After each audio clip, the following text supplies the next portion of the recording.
everybody. Adrienne Goodson, aka Goody, WNBA State of Mind, coming to you from the stage. I got Marie Ferdinand with me and Delisha Milton, heavy hitters, coming from the show. We're just gonna sit here and talk about all things basketball. We had a fantastic weekend this weekend, alumni weekend, that we shared with the team and the organization.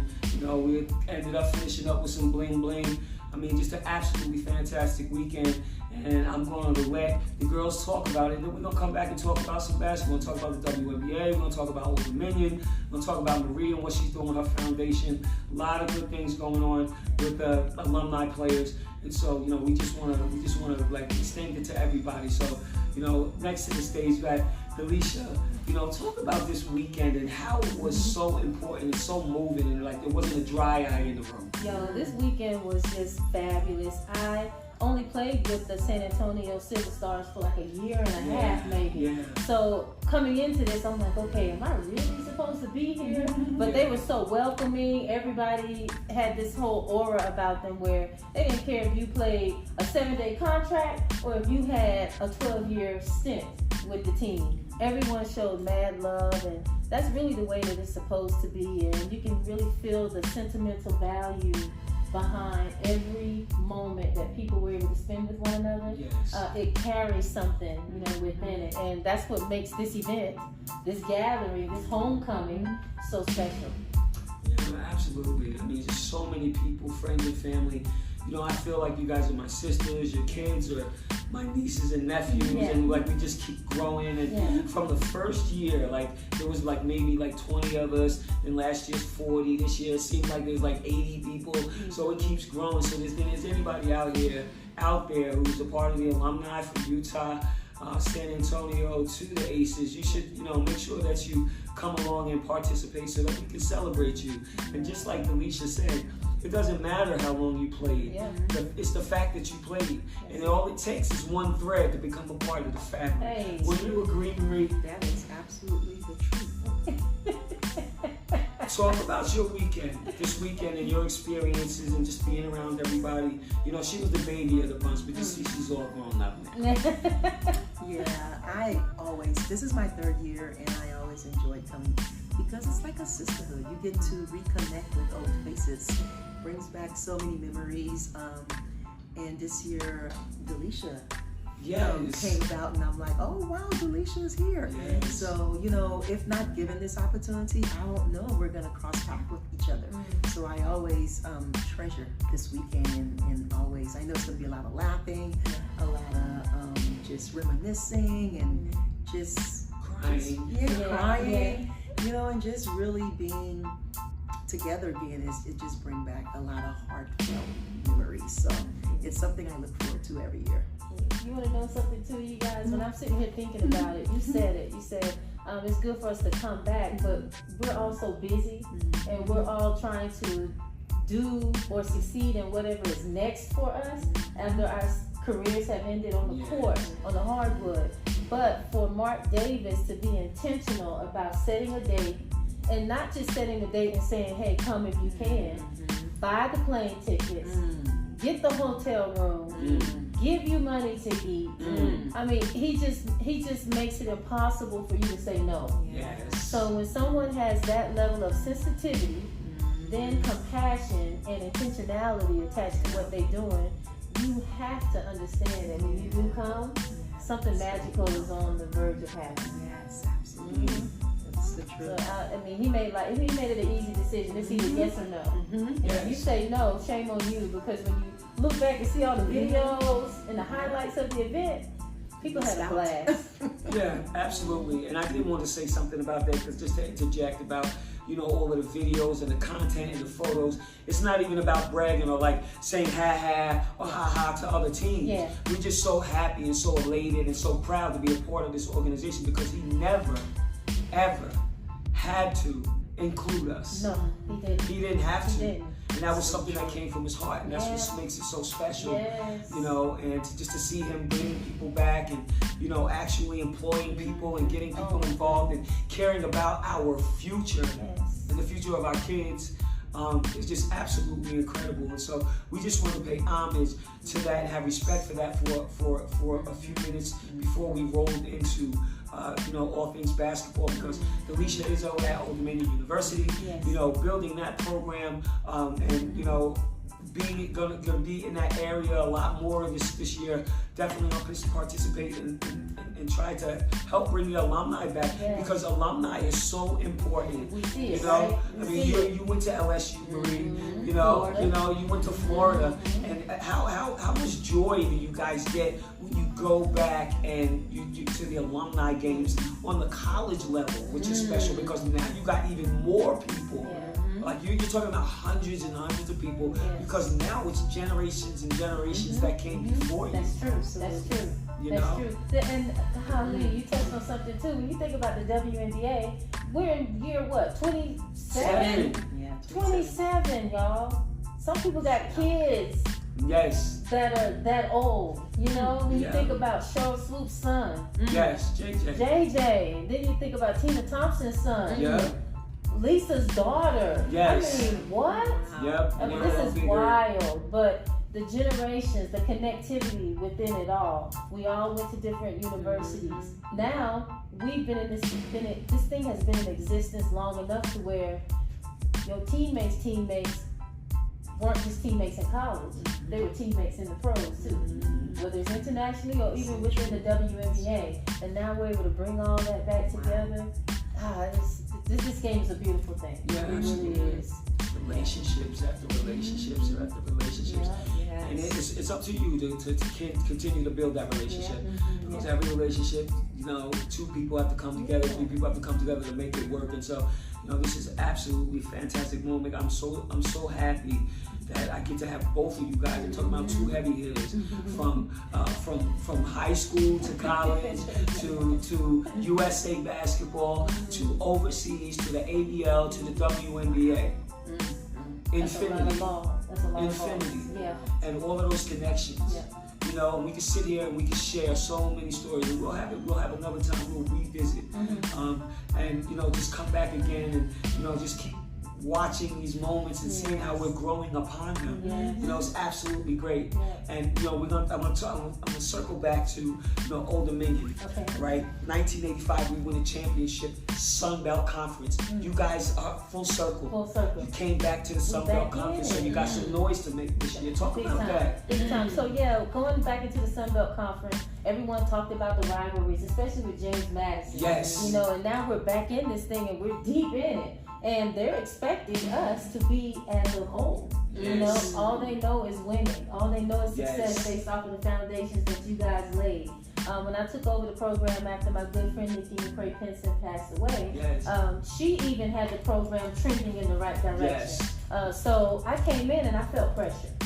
But I do my best work under pressure. Yes. We've been teammates. We know these things, right? Yeah. And I've had to guard you. That was pressure. So you understand this too. Yeah, absolutely. But the pedigree, the legacy within ODU women's basketball, it is of excellence. It is a standard there that runs deep into the history of the program. And it's on my shoulders to make sure that we continue that. So we have a really good schedule set up. Our season opens on November 7th against, I believe it's Lincoln University, Okay. the D2 team. But we play the likes of NC State, Xavier, Yes. Elon. Yes. We have a nice balanced schedule of Power 5 schools, high mid-major schools, and then obviously anyone we play in our conference is going to be a good game. Yes, absolutely. That sounds fantastic. I can't wait. I'm very, very excited about it. I get workout over at the school, and so I get the opportunity to see the girls. So I told them, listen, it's time. You go. Yeah. Let's go. Yep. Let's It's go. time to pay the piper. We haven't had nothing since I think it might have been 2009. That's It's a go long time. It's go time. And I think we have the clientele and we got the athletes to do it. We definitely So it's just do. about, digging down and making it happen. Yeah. And then on to the other side, these LSU people Uh-oh. with the championships. Uh-oh. And we can talk about your alumni, okay? And you came from a powerhouse. When you came out of LSU, you were one of those rookies. We were proud of you because we knew we were going to get you going. You were so athletic, but you were also mature. and it was easy for us at Utah to transition with you because we got out on the wings. So we didn't have to teach that. You don't have to teach running. No. You know, then once we crossed on the baseline, it was a problem. It was over. There was a problem. So we were balling out there in Utah, you know, and you know, talk about how excited you were for your LSU this year. Well, I was very excited. You know, we get Kim Mulkey, which is very fortunate to come and revitalize our program. And she stepped in and showed out real fast. You know, normally it takes a coach 2, 3, 4, 5 years to figure it out, get the kids and the athletes to buy in. And she was able to get that buy-in very fast. And then transfer portal definitely helped with that. So to see the program back now on top, and little girls are like, oh, I want to go to LSU. I'm like, wow. Because you're always hearing that with UConn and the Tennessees and Notre Dame, you know, so to hear them saying LSU again, it's a great thing. But my whole happiness with this whole Kim Mulkey is Kim Mulkey. I mean, we've had alumni weekends before Kim Mulkey, and I mean, the alumni didn't come back, you know, but Kim Mulkey come and changed everything. I mean, all the alumni get boxes, packages every year from Kim Mulkey and the staff, you know, so it warms our heart to want to come back because she is letting it be known that, hey, it started with you guys and we're going to need you guys, you know, and she demonstrates that by her actions. I mean, we get these boxes and we have this LSU group chat with a bunch of us and we're like, did you get your box, girl? Did you get your box? I got my box. So, and you know, and it's she gets it. Kim knows she can't do it by herself and she needs a village, and she reached out to her alumni. She know alumni's got daughters and they know people, and it's all about recruiting. And so I'm just happy that we're trending in the right direction these days. That's awesome. Absolutely. I mean, she's a hell of a recruiter. And so, you know, it's easy to recruit you guys back. You know, she got all your addresses, telephone numbers, emails. She can get in touch with you. So any coach that's a great recruiter is going to be able to bring the alumni back. And so, you know, it's always so refreshing to see every person. You know, and as I'm here, you're listening to a WNBA State of Mind. I got my girls here, Delisha, Milton, Marie Ferdinand here on the show. We're chopping it up. You know, for anybody who's just joining in, we're talking all things basketball, from ODU to LSU to the WNBA, all right, USA basketball. We're covering it all, you know, right here in this moment. So if you're just joining in, I appreciate it. You know, we're gonna wrap it up in a little bit, but I can tell you this. We're gonna keep this going, you know, and make it something that, you know, we have players talking. This is a great atmosphere. We can just share stories and remember some of the things that we did, funny things, you know. As I'm sitting here, I'm remembering, you know, stuff we used to torture Marie. We used to torture her. We used to put a Barbie doll in her locker room. In her locker, we would hang it. It was so bad. We would hang it. The next day, she would be in a car with glasses on, just like. And Jennifer was in charge of this, right? Jennifer was getting a kick out of it. And I mean, every single day, Barbie was in a different position. She might have a rock on her head the next day. And she kept on coming in. Marie was like, what is this? You were confused. Yeah, we were ushering her in. Like, she didn't even know. Like, we were like, okay, let's mess with Marie. And AZ used to get a kick out of it. AZ always up to something. Yeah, jokester. She really was a jokester. Always. So we joked around a lot in our locker room in San Antonio. You know, but in Utah we were more about business. But when we got to San Antonio, we had to loosen up a lot, you know, and try to get to know each other and do, you know, more things like understanding each other's personality. We did that in Utah. We gelled a lot. When we went to San Antonio, things happened, man. And so it was hard for us to stick together. We started losing people. We lost Natalie before we got there. They sent her to Indiana. You can't replace that. No, while she's on route. She was en route. She was en route to San Antonio with the babies. Sydney and with Sydney, the two. And Taurasi. Yep. And they called her on the phone. We were so upset before we got to San Antonio. We already had. Like we were having it was bad juju in there. And then, you know, the next year they got rid of Margot. Yeah. So it just was like, you know, and I was like, oh well, you know, it's me and Marie now. Like which one going there? So they all started just the key pieces. You know, It's Yeah, gone. they dismantled it. So it was like, Cause y'all wow. were so tough in Utah. Man, I remember them games. it was Y'all were tough. tough. Yeah, It yeah. used to be LA, Houston. Ooh. I remember one year we just. I was too late at 2002 before we left. We was like 2003 as long as we getting that ring. We had agreed on it before we had left, and then boom, it imploded, and we were all like, Y'all and had you know the when pieces. Jennifer started calling people, she's like, What? hey, what's going on? Girl, I don't know. People were worried. So, you know, it's all that we learned all those things, you know, and we learned how to float. Yep.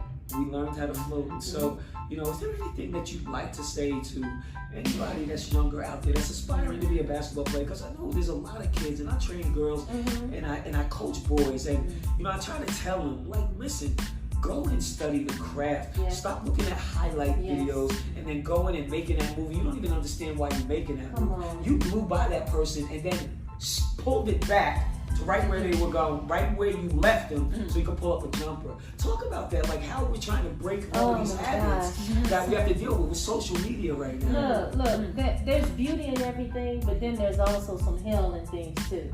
And the hell of the moment that kids are growing up in right now is you get a snippet of things. You never get the full version.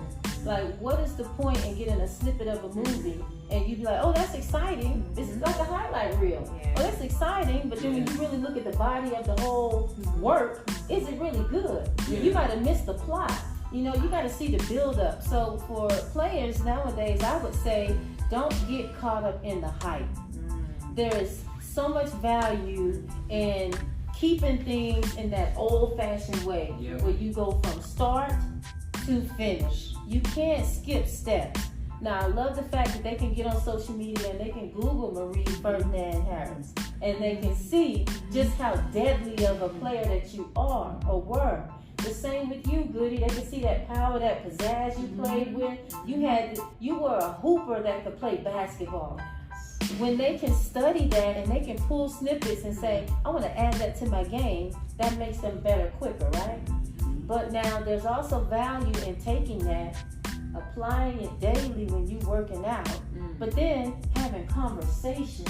If you get on social media, DM Marie, DM Goody, go and subscribe to your podcast and ask questions, pick your brain so that you can extend their knowledge. Not just based off of what they saw and wrote their own notes on, but you can give them little nuggets that really just carry things over for them. Now you have the beginning of the movie, now you have the middle, and now the ending is up to them, how they can finish it. So that's how you build your game, by building your knowledge. You learn, then you understand, which gives you knowledge, but when you become wise, that's when you have adapted all three of those things. You learn, you have an understanding, and you have knowledge about, you can talk about what you're doing, but the wisdom, it's almost like it is you, and it only happens through time. So be patient with this thing so that you can become what you're supposed to become and have the impact you're supposed to have. Absolutely.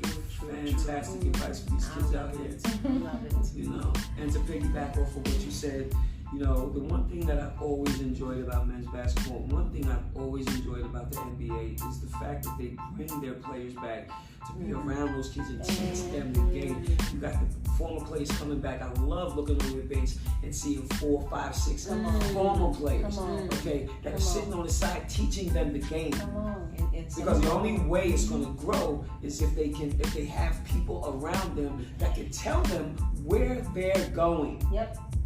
And that's where I think the WNBA is missing out on a lot. Yes. You can go get coaches from Timbuktu and beyond, but it ain't nothing like having a former player that played in that league, regardless of their role, whether they were the leading scorer and rebounder, MVP, defensive player of the year, or they were a role player.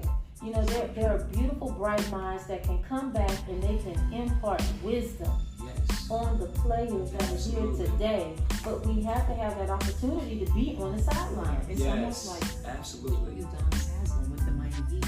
Like they literally sign him only to be that a mentor Yes. for that young team. Yes. You know, and he's stuck around 5 more years, but just his job is to keep that team chemistry amazing. Yep.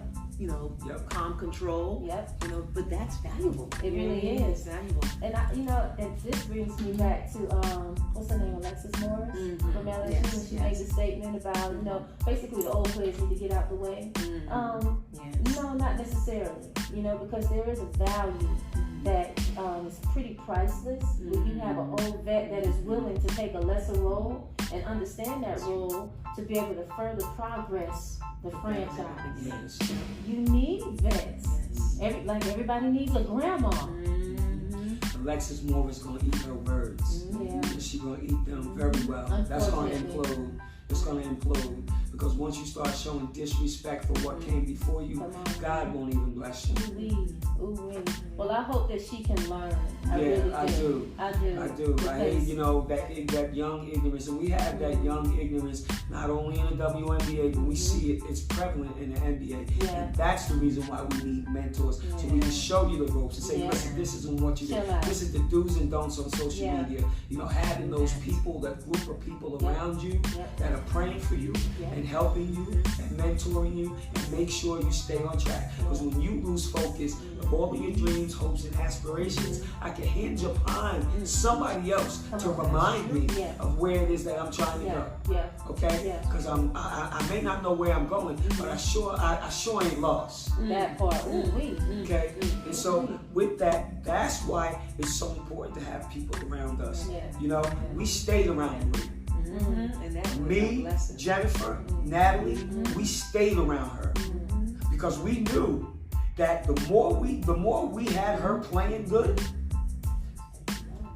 okay, then we didn't have to worry about nothing else. You know what I'm saying? Because she was going to be the future, and all three of us understood that as vets, this is the future of the team. We're going to guide her through, and then she's going to lead it. And I don't even think y'all understood what y'all did because some people just leave that responsibility to the coach. Yeah. Or to the player. Or to the player. Figure it out because Absolutely. But y'all bridged the gap. Yeah, because we wanted to win, and that's what it's about. It's about peeling off of your own skin and finding out what the team needs. What is it that I can do to make the team better? Yes. Because I'm gonna have to strip off some of that scoring. Come on now. Okay? Come on now. Not everybody had 5. I had 4 all-stars on my team. I didn't get pissed off about going to get the rebound. You know what I did? I led the team in rebounding from my position and ended up being number 1 in the world in my position in rebounding. Look at that. Look at that. Because I was like, I'm not fighting for the ball, I'm going to rebound. I figured out her timing on her shot, timing on Natalie, okay, timing on Marie's. It was Made beautiful. life easy for yourself. Easy. Egan, get Goody off the boards. Yep. Heard that a lot. Yep. But think about if players in today's generation thought like that, there wouldn't be almost 5,000 players in the transfer portal. Come on now. Like if they can find other ways to make a production instead of quitting and giving up and just thinking the grass is green on the other side. It wouldn't be such high number of players quitting before they even finish. Me and Sylvia Crawley were talking this morning, and we were talking about leadership, and we were relating it to the Bible, and she had some very tremendous points where leaders sacrifice. Usually people think a leader is someone who sits there and everyone answers to their beck and call, and they get to tell people what to do. But the true leaders, what y'all were doing in that locker room, when y'all went outside of yourself and committed to the good of the goal. The goal was to win. And in order to get there, y'all knew y'all needed her. So the leader in you stepped down and was like, hey, young buck, come here, let me show you the way. That's what made the league so good back then. And that's why the timing was perfect for it to be us, to be the ones to carry that torch, right? But now when you look at the league, where are the leaders? Absolutely. I only can think of NECA. You know, that one that's sticking her neck out for the good of everybody. But too many others are worried about their brand, their positioning, their money, their opportunity. And is that really true leadership? No, because you still have to build. Because you will never probably receive all that you want. You're building for the next person. That part. Okay, just like our grandparents did, our ancestors did. They walked so that we could have a better life. And they had a true understanding of that. And somehow we got to get back to that in our sports. you know, and especially in the WNBA, I'd like to see that more. So Marie, I want you to carry it out for us. You know, talk about, give the kids something that they can hinge upon. You know, you had a lot of grit, you had a lot of spirit, you had a lot of confidence, which isn't something that a lot of people have.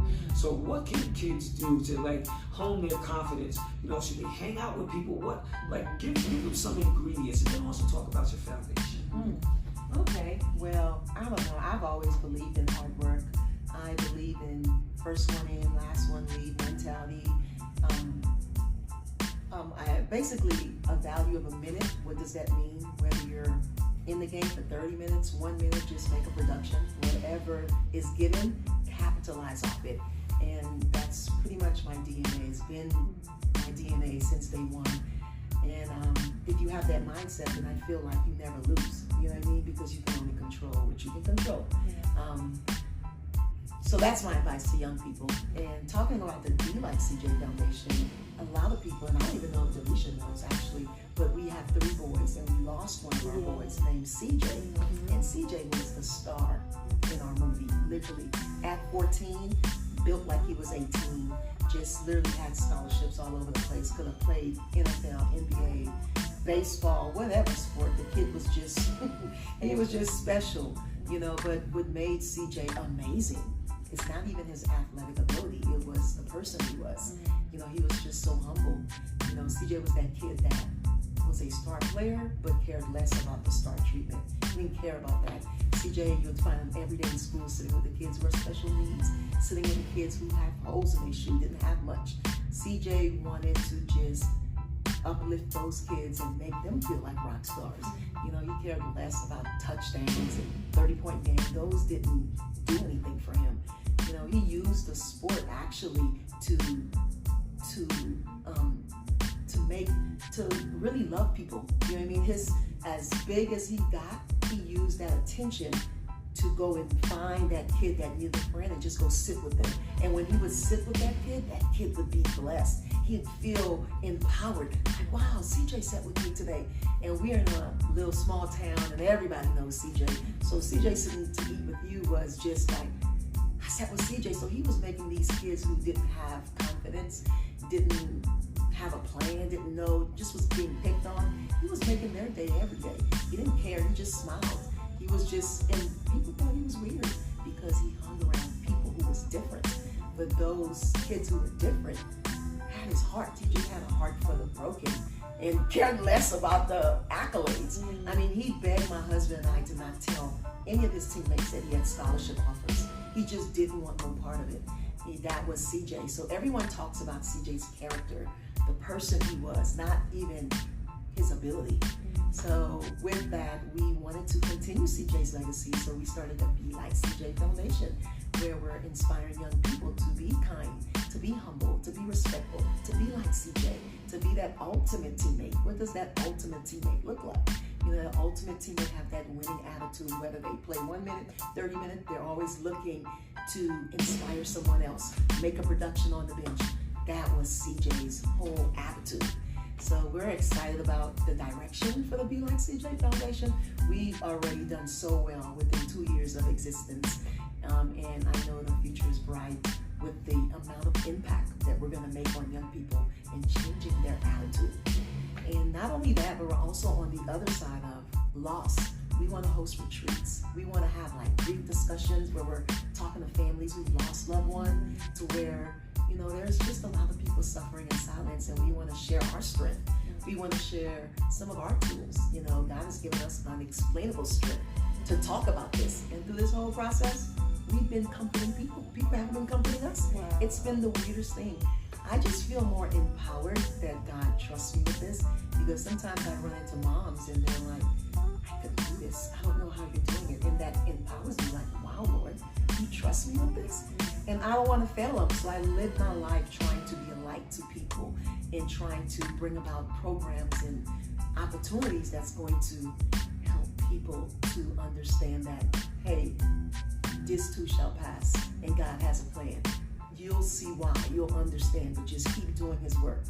And so I love sharing CJ's story because every time I share CJ's story, it becomes a Jesus story. Literally, people come to our home and they come in very afraid to even come talk to us because they feel so sad for us. But when they leave, all right, Marie, we'll see you later. It's like a revival because they've been empowered with Jesus, and wow, it's, they leave different than they came in. And they're like, if I can have some of what she has. Man, and they feel like they can get through whatever they're going through. Because if this woman can lose her child and have this great faith, this courage, this strength, I can deal with this. I can deal with the little things I'm dealing with. So I love sharing. I love speaking about it. I'm grateful to God that He chose me because not everyone can be picked for this. So I don't want to let them down. So that's be like CJ's. Wow. Whoa. Listen. That's my little baby growing up. Okay, that's my baby growing up. We're going to take it out of here on that one. Listening to a WNBA State of Mind. You know I love you, Sammy Sosa. Peace out. Sammy Sosa. That's my every show, Sammy Sosa. Peace out. And I got people, and people do it out in my show. They be like, Sammy Sosa. And I see people on the street, they be like,